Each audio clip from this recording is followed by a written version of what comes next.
Nah, untuk soal yang keenam, yaitu bagaimana strategi guru dalam menjalankan prinsip pengelolaan kelas, tantangan agar peserta didik tidak takut menerima tantangan dari guru. Nah, jawabannya yaitu sebelum guru memberikan tantangan-tantangan kepada peserta didik, guru harus dapat membuat suasana kelas semenarik mungkin dan menyenangkan. Nah, guru harus merelaksasikan peserta didik terlebih dahulu agar peserta didik tidak tegang dan atau ketakutan. Nah, guru bisa mengkaitkan tantangan tersebut dengan permainan yang membuat peserta didik tidak ketakutan, seperti bermain tebak-tebakan dengan sesuai kemampuan dan apa yang telah dipelajari.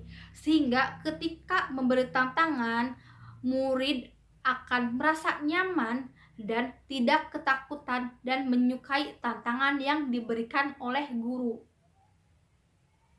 Nah, untuk soal nomor 7, yaitu jika di sebuah sekolah terdapat seorang siswa yang memiliki penyakit pembusukan pada kaki kirinya karena infeksi, sedangkan minatnya untuk belajar sangat tinggi. Di sisi lain, teman-teman sekolahnya mengucilkannya, termasuk beberapa guru di sekolah tersebut karena merasa jijik terhadap penyakit siswa tersebut karena sudah mengeluarkan bau tidak sedap, terutama ketika proses pembelajaran berlangsung di dalam kelas.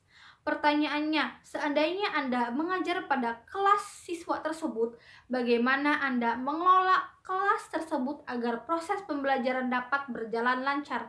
Nah, untuk jawabannya nomor 7, yaitu ketika saya menjadi seorang guru dan dihadapkan dengan masalah tersebut, saya akan mengkoordinasikan dengan pihak sekolah dan orang tua peserta didik tersebut.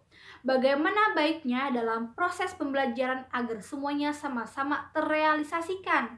Mungkin saya akan menasehati atau memberitahu peserta didik yang lain agar tidak mengucilkan siswa tersebut karena perilaku tersebut tidak baik. Nah, dari pihak sekolah akan memberitahu bahwa untuk belajar dari di rumah saja sampai lukanya sembuh. Walaupun minat belajar tinggi, kalau keadaan badan sedang tidak kondusif atau tidak memungkinkan, jangan memaksakan. Atau saya akan membuat video pembelajaran dari materi-materi yang tertinggal agar semua berjalan dengan semestinya, dan dari pihak sekolah dan guru-guru yang lain juga akan memberikan perhatian yang lebih terhadap peserta didik tersebut, seperti membuat video materi-materi walaupun belajar di rumah saja tapi tetap mendapatkan pembelajaran yang optimal. Selain itu, saya juga akan rajin memberi latihan kepada siswa tersebut agar saya dapat meninjau siswa tersebut belajar dengan optimal selama di rumah atau tidak. Nah, saya juga akan berkoordinasi dengan orang tua peserta didik tersebut. Bila ada materi yang tidak dipahami, saya akan menjelaskan secara langsung datang ke rumahnya. Nah, untuk soal nomor 8, yaitu menurut Anda seberapa penting peranan teknologi dalam pengelolaan kelas di SD atau MI? Jelaskan alasan Anda. Nah, untuk jawabannya yaitu perkembangan teknologi yang sangat pesat telah memiliki peranan yang dapat dimanfaatkan untuk berbagai kepentingan, termasuk di dalamnya untuk pendidikan atau pembelajaran. Pada jenjang SD atau MI, penggunaan teknologi dalam pengelolaan kelas itu 50-50. Nah, kecuali guru yang menggunakan teknologi dalam proses pembelajaran seperti menggunakan infokus, penggunaan audio dan video atau sebagai pendukung dalam proses pembelajaran. Nah, ketika siswa SD atau MI menggunakan teknologi seperti HP dalam proses pembelajaran, itu dirasa tidak terlalu penting karena akan membawa dampak yang sangat buruk. Sebaiknya untuk jenjang SD atau MI dalam hal penggunaan teknologi cukup untuk gurunya saja atau sebagai pendukung dalam melakukan penjelasan materi tersebut atau bahan ajar. Nah, Tapi dalam jenjang SD atau MI lebih baik melakukan kegiatan pembelajaran dari lingkungan sekitar sekolah atau benda-benda konkret lainnya. Untuk soal nomor 9, yaitu jelaskan indikator keberhasilan dari pengelolaan kelas. Jawabannya yaitu keberhasilan pembelajaran mengandung makna ketuntasan dalam belajar dan ketuntasan dalam proses pembelajaran. Artinya, belajar tuntas adalah tercapainya kompetensi yang meliputi pengetahuan, keterampilan, sikap atau nilai yang diwujudkan dalam kebiasaan berpikir dan bertindak. Nah, indikator guru yang berhasil dalam pengelolaan kelas adalah: 1. Guru mengerti perbedaan antara mengelola kelas dan mendisiplinkan kelas. 2. Sebagai guru, jika Anda pulang ke rumah tidak dalam keadaan yang sangat lelah.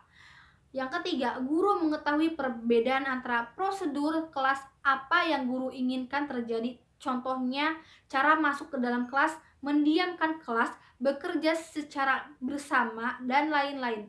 Dan rutinitas kelas, apa yang siswa lakukan secara otomatis, misalnya tata cara masuk kelas, pergi ke toilet, dan lain-lain. Ingat, prosedur kelas bukan peraturan kelas. Guru yang keempat, guru melakukan pengelolaan kelas dengan mengorganisir prosedur, sebab prosedur mengajarkan siswa akan pentingnya tanggung jawab. Yang kelima, guru tidak mendisiplinkan siswa dengan ancaman-ancaman dan konsekuensi. Nah, yang keenam, guru mengerti bahwa perilaku siswa di kelas disebabkan oleh sesuatu, sedangkan disiplin bisa dipelajari. Nah, untuk soal yang ke-10 adalah di masa pandemi COVID-19 ini, proses pembelajaran tidak dilakukan di ruang kelas seperti biasa, namun proses pembelajaran tetap berlangsung di rumah masing-masing. Bagaimana cara guru melakukan tindakan-tindakan preventif bagi siswa yang tidak terlibat secara optimal dalam proses pembelajaran?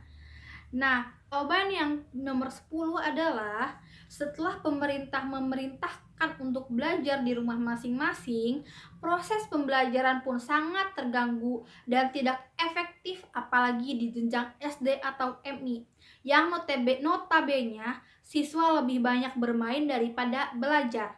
Pasti banyak peserta didik yang tidak melakukan pembelajaran secara optimal. Maka ketika guru harus membuat tindakan-tindakan agar peserta didik bisa melakukan pembelajaran secara optimal, seperti meminta nomor HP orang tua, membuat grup WhatsApp agar guru dan orang tua saling bekerja sama atau saling berkomunikasi, memberikan target waktu dalam pembelajaran. Orang tua, peserta didik, dan guru saling mengawasi ketika sedang berlangsungnya pembelajaran. Nah, sekian dari saya. Mohon maaf bila ada kesalahan ketika menjawab pertanyaan. Wabillahi taufiq wal hidayah. Wassalamualaikum warahmatullahi wabarakatuh.